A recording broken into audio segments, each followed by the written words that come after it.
Hi, everybody, it's Dan O'Connor, and today you are going to learn the secrets that you can use to make anything you say sound fascinating. Are you ready? Communication training with Dan O'Connor. Okay, we're going to be discussing more or less like 30 things, but what I'm going to do today is just take 3 of them so that you can use whatever those things are starting today. On your way home, when you get home, let's say that you get home and somebody were to say to you, as they said to me, "So what'd you have for lunch?" Okay, there are many different ways you can respond. Here are 2 of them. Okay, here's one. I had chicken and fries. It was good. Olga made it. I had Spuds and Bird, the way Olga makes it, Jersey Shore style. Oh gosh, it was so good. Calm down over there. What we did there was we named things. And by the way, this episode is dedicated to my beautiful and talented fairy goddaughter, Lily, who is much more beautiful than the flower after which she was named. And Lily was just baptized recently. I'm a little bit late with your gift, Lily. Get used to it. And when she was baptized, I was looking for a gift for her. And I noticed that a theme these days was, "You have now been called by name," or something like that. So Lily, congratulations, you have been called by name. Your slate has been washed clean, you are sin-free. So go forth and sin away. Fill her up. So when you are the one who has the power to name, he or she who names, that is a very powerful thing. The things who are named have power now once you have a name. And those who are witness to the act of naming or a part of the naming process who are now in on it are also empowered.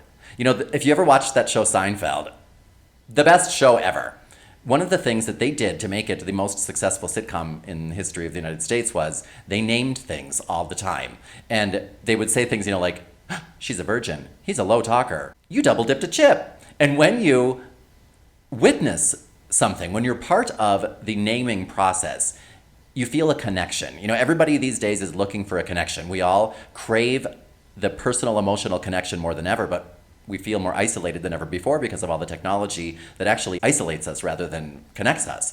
And when you are someone who names things and lets other people in on it, which is also the second thing we'll be talking about here today, you will be doing something very powerful in terms of communication. So, for example, if I were to, be asked to help train somebody at Applebee's. I was just in at Applebee's recently, talking to their staff, and if I were talking to the breakfast wait staff, I could talk about when the doors open at 7:30 and the breakfast rush comes flooding in.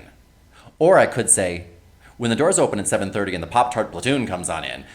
Just calling people who come in for breakfast, the Pop-Tart platoon. That is going to make a connection with the people with whom I'm speaking. If it's a good, name. I'm not saying that's a good name or not, but that's an example. When I watched Seinfeld with my dad, who made it clear, you do not call during that hour. That is must-see TV. It is not optional television. It's must-see.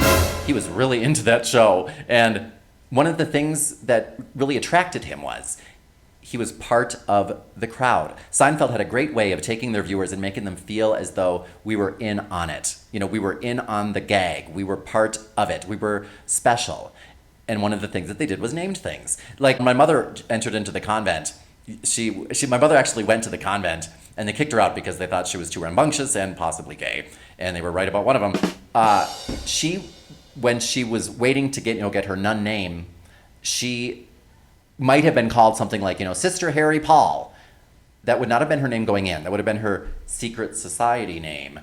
And now that she had a name, that was a very exciting thing for a nun. Because now you're not a no-name nun. You're a named nun. And my dad, for example, was a Christian brother, not as scandalous as my mother. And he, the Christian brothers have names, like Brother Martin. You're not just a, Brother Winston anymore. Now you're Brother Anastasia or whatever. So let's put up a picture of Mom. Take a look at Mom. Hey, Mom. People say I look like her. I think it's just a habit. And let's get a picture of Dad up there. Here we go. Hey, Dad. And while we're at it, let's throw up a picture of my brother. Hey, Marty. Yep. So that's the That's the whole circus there. They pitched a tent recently close to my home in Mexico. And the number 2 thing that you can do to make whatever you say sound fascinating is use onomatopoeias. Say that out loud. Onomatopoeias. Onomatopoeias. When you use onomatopoeias, an onomatopoeia is simply something that sounds like the thing that it's referring to. You know, for example, if I'm going to squish a bug, I squish it, and then it goes splat on the windshield. If I zip down the hallway, if I whoosh into the conference room, those are onomatopoeias. And you can use them in many different circumstances. Most people really are missing opportunities to use onomatopoeias where they could. And when you use an onomatopoeia, it really hooks the listener in an emotional way because it gets the creative side of their brain really moving and helps them connect more with the story you're telling, because everything is a story. And when you are more well-versed in the craft of storytelling, and onomatopoeias is a fantastic way to boost your skill level when it comes to storytelling, people will find what you say much more fascinating. Watch this. So, you had chicken for lunch, huh? Oh, I love her chicken and fries. Yes, when I found out that that's what we were having for lunch, I rushed home, and I've been thinking about it ever since. Oh, ooh-wee.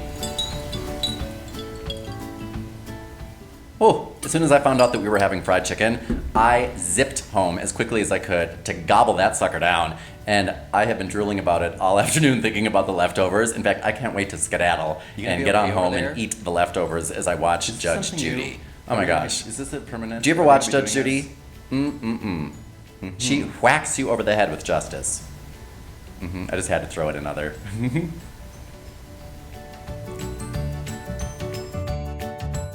And our final tactic, let people in on the gag.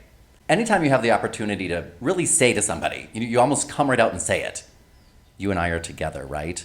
We are thinking the same way. We are on the same wavelength. You know, I want to impress upon people we are thinking the same way, right? And a great way to do that is to simply say at any time during your story, and I think you know what I mean, or you know what I mean when I say, or we're like that, right? Or just a simple like this, or you get me.